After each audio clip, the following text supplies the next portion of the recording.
अक्सर हम सोचते हैं कि दुनिया के किसी एक कोने में हो रही लड़ाई से हमें क्या फर्क पड़ सकता है, लेकिन सच तो ये है कि उसकी गूंज हर जगह, हर किसी तक पहुंचती है।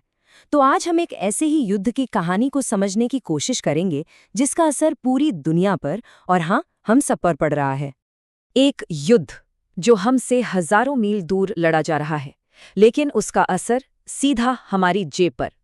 कभी सोचा है अचानक से पेट्रोल और यहाँ तक कि खाने पीने की चीजें भी इतनी महंगी क्यों हो गई हैं? तो चलिए आज इसी क्यों का जवाब ढूंढते हैं। अब देखिए, इसके असर को ठीक से समझने के लिए ना हमें थोड़ा पीछे जाकर इसकी वजह को समझना होगा।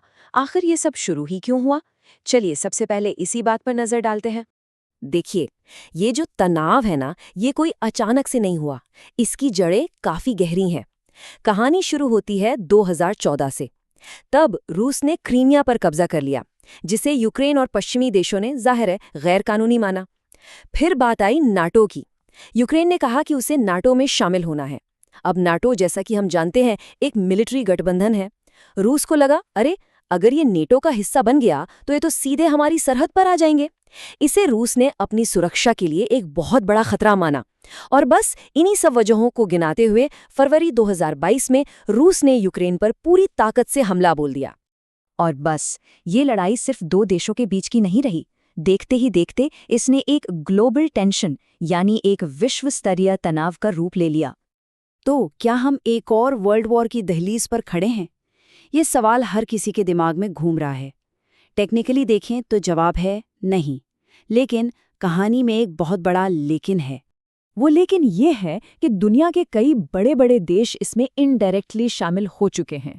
एक तरफ है रूस तो दूसरी तरफ अमेरिका, यूके, जर्मनी जैसे देश हैं जो लगातार यूक्रेन को हथियार भी दे रहे हैं और पैसों से भी मदद कर रहे हैं। और इसी वजह से इस सिचुएशन को वर्ल्ड वॉर जैसा तनाव कहा जा रहा है। भले ही ऑफिशियल ना हो, पर माहौल बिल्कुल वैसा ही है। ठीक है, तो ये तो हो गई पूरी दुनिया की बात।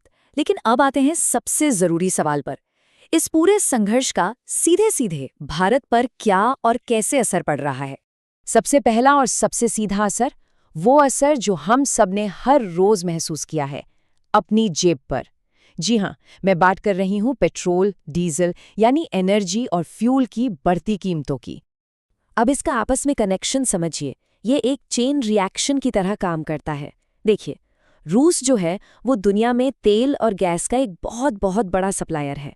अब युद्ध की वजह से क्या हुआ? सप्लाई चेन में गड़बड़ हो गई। जब सप्लाई कम हुई और डिमांड उतनी ही रही तो जाहिर है दुनिया भर में फ्यूल के दाम आसमान छूने लगे। फिर इसका असर हम तक कैसे पहुंचा?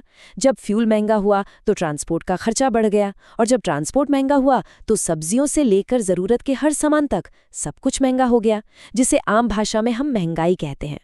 हाँ, एक बात जरूर है, इस मामले में भारत ने रूस से सस्ते दामों पर यानी डिस्काउंटेड रेट पर तेल खरीदकर सिचुएशन को काफी हद तक कंट्रोल में रखा। लेकिन इसके बावजूद जो इंटरनेशनल मार्केट का प्रेशर है वो अभी भी बना हुआ है। फ्यूल के बाद जो दूसरा सबसे बड़ा झटका लगा वो सीधा हमारी रसोई में, हमारी थाली पर लगा है। जी हाँ, अब बात करते हैं खाने पीने की चीजों की। देखिए, यूक्रेन जो है वो गेहूं और सनफ्लावर ऑयल यानी सूरजमुखी तेल का बहुत बड़ा एक्सपोर्टर है। दुनिया भर में यहाँ से ये चीजें जाती हैं। लेकिन युद्ध के चलते वहाँ से एक्सपोर्ट लगभग ठप पड़ गया। इससे क्या हुआ? पूरी दुनिया में इन जरूरी चीजों की कमी हो गई। और इसका नतीजा ये हुआ कि भारत में खाने का तेल, आटा और ऐसी ही कई चीजों के दाम बढ़ गए। और इसकी सबसे ज्यादा मार झेलनी पड़ती है हमारे गरीब और मिडिल क्लास परिवारों को, जिनका पूरा बजट ही हिल जाता है। तो ये तो बात हुई पेट्रोल और रसोई की, लेकिन इसका असर सिर्फ यहीं तक सीमित नहीं है। चलिए अब थोड़ा जूम आउट करते हैं और देखते हैं कि पूरी की पूरी इकोनॉमी पर इसका क्या असर पड़ा है। जब भी दुनिया में ऐसी अस्थिरता आती है ना, तो उसके कुछ सीधे असर होते हैं। पहला, ओवरऑल महंगाई बढ़ जाती है। दूसरा, इंटरनेशनल प्रेशर की वजह से हमारे रुपए की कीमत कमजोर पड़ सकती है। और तीसरा, स्टॉक मार्केट वो काफी वॉलेटाइल हो जाता है, यानी उसमें बहुत तेजी से उतार चढ़ाव देखने को मिलता है। अब आप सोचेंगे कि इन सब टेक्निकल बातों का मतलब क्या है? देखिए, मतलब बिल्कुल सीधा और साफ है। इन सब का असर आम आदमी की सेविंग्स और उसके खर्चों पर पड़ता है। बॉटम लाइन ये है कि हमारी जेब पर इसका सीधा असर होता है। लेकिन बात सिर्फ पैसे या इकोनॉमी की नहीं है। इस युद्ध ने भारत के सामने कई और बड़ी चुनौतियां भी खड़ी कर दी हैं, कुछ इंसानी तो कुछ स्ट्रेटेजिक। सबसे पहली और सबसे बड़ी इंसानी चुनौती थी हमारे स्टूडेंट्स का संकट। हजारों इंडियन स्टूडेंट्स, जिनमें से ज्यादातर मेडिकल की पढ़ाई कर रहे थे, वो यूक्रेन में फंस गए थे। उन्हें युद्ध के बीच से सही सलामत वापस लाना एक मिशन जैसा था, और इस सब में उनकी पढ़ाई का जो नुकसान हुआ उसकी तो बात ही अलग है। इसके बाद आती है डिफेंस यानी रक्षा से जुड़ी चुनौती। देखिए, ये सब जानते हैं कि भारत अपने मिलिट्री इक्विपमेंट का एक बहुत बड़ा हिस्सा रूस से इंपोर्ट करता है।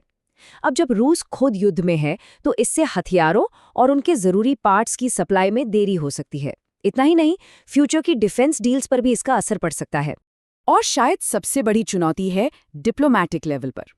यहाँ भारत को एक तरह से रस्सी पर चलना पड़ रहा है, एक बहुत ही नाजुक बैलेंस बनाना पड़ रहा है, क्योंकि एक तरफ है अमेरिका और बाकी पश्चिमी देश, और दूसरी तरफ है रूस, जो भारत का एक बहुत पुराना और ऐतिहासिक रूप से एक भरोसेमंद साथी रहा है। तो ऐसी सिचुएशन में भारत ने एक न्यूट्रल स्टांस यानी एक तटस्थ रुख अपनाया है। हम ना इधर हैं ना उधर, लेकिन इस न्यूट्रलिटी को बनाए रखने के लिए दोनों तरफ से प्रेशर जबरदस्त है। तो अब तक हमने देखा कि कैसे ये युद्ध सिर्फ रूस और यूक्रेन तक ही सीमित नहीं है, इसकी लहरें पूरी दुनिया से होते हुए हम तक भी पहुंच रही हैं। तो अब आखिर में ये समझते हैं कि ये सारी घटनाएं दुनिया के भविष्य के लिए क्या संकेत दे रही हैं। तो अगर पूरी बात को शॉर्ट में कहें तो सारांश ये निकलता है, ये सिर्फ दो देशों के बीच की लड़ाई बिल्कुल नहीं है। इसने पूरी दुनिया की एनर्जी, फूड और इकोनॉमी की स्थिरता को हिला कर रख दिया है। और जहां तक भारत की बात है तो इसने यहाँ कीमतों को बढ़ाया है और साथ ही हमारे लिए स्ट्रेटेजिक और इंसानी दोनों तरह की चुनौतियां खड़ी की हैं। और इसी के साथ हम घूमकर वापस उसी सवाल पर आ जाते हैं जहां से हमने शुरुआत की थी। अगर ये युद्ध और बढ़ता है और बेकाबू होता है तो क्या ये आगे चलकर एक बड़े ग्लोबल कॉन्फ्लिक्ट का रूप ले सकता है? ये एक ऐसा सवाल है जिसका जवाब शायद सिर्फ वक्त के पास है। लेकिन एक चीज तो इस युद्ध ने साफ कर दी है, आज की इस आपस में जुड़ी दुनिया में एक जगह का संघर्ष भी पूरी दुनिया पर असर डाल सकता है। हम सब एक ऐसी डोर से बंधे हैं कि फर्क नहीं पड़ता हम कहाँ रहते हैं, असर हम सब पर होता है।